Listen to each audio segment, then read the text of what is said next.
High বন্ধুরা, কেমন আছো তোমরা? Welcome back to my channel lifestyle ব্লেন্ডারে তোমাদের সবাইকে অনেক অনেক স্বাগত।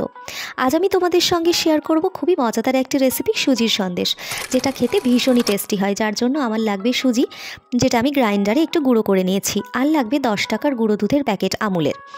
এরপরে আমি খানিকটা দুধ ফ্রাইং প্যানে নিয়ে নিয়েছি, আর গুঁড়ো করা সুজিটা অল্প অল্প করে মিক্সড করে দেব। পুরোটাই মিডিয়াম টু হাই ফ্লেমে করব। দেখো ভালো করে আমি এখানে মিক্সড করে নিচ্ছি।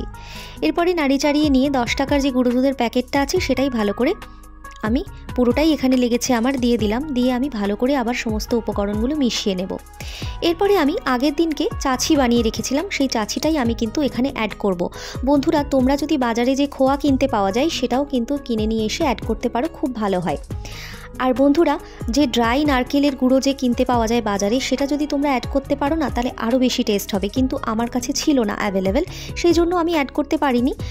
তো এরপরে আমি সমস্ত উপকরণগুলো দেখো মিডিয়াম টু হাই ফ্লেমে ভালো করে কিন্তু আমি এখানে নাড়িয়ে চাড়িয়ে নেব। একটু দুধের প্রয়োজন হয়েছিল, লেগে লেগে যাচ্ছিল বলে, সেই জন্য আমি দুধ দিয়ে নিয়েছিলাম। দুধটা দিয়ে আমি আবারও কিন্তু দেখো ভালো করে নাড়িয়ে চাড়িয়ে নিচ্ছি। এরপরে দেখো সমস্ত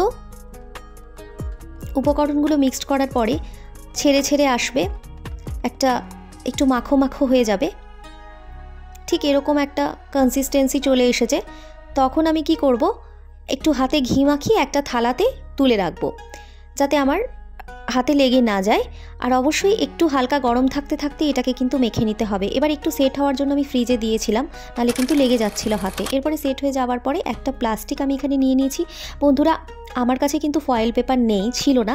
তোমাদের কাছে যদি ফয়েল পেপার থাকে তাহলে তো খুবই ভালো, আর সবসময় তো ফয়েল পেপার বাড়িতে অ্যাভেলেবেল নাও থাকতে পারে, তাই আমি কিন্তু এটা প্লাস্টিকটা ভালো করে পরিষ্কার করে নিয়েছিলাম। সেটাই কিন্তু দিয়ে আমি এভাবে রোল মতন পাকিয়ে প্লাস্টিকটা দিয়ে ফ্রিজে রেখে দিয়েছিলাম মোটামুটি 4 ঘন্টার মতন।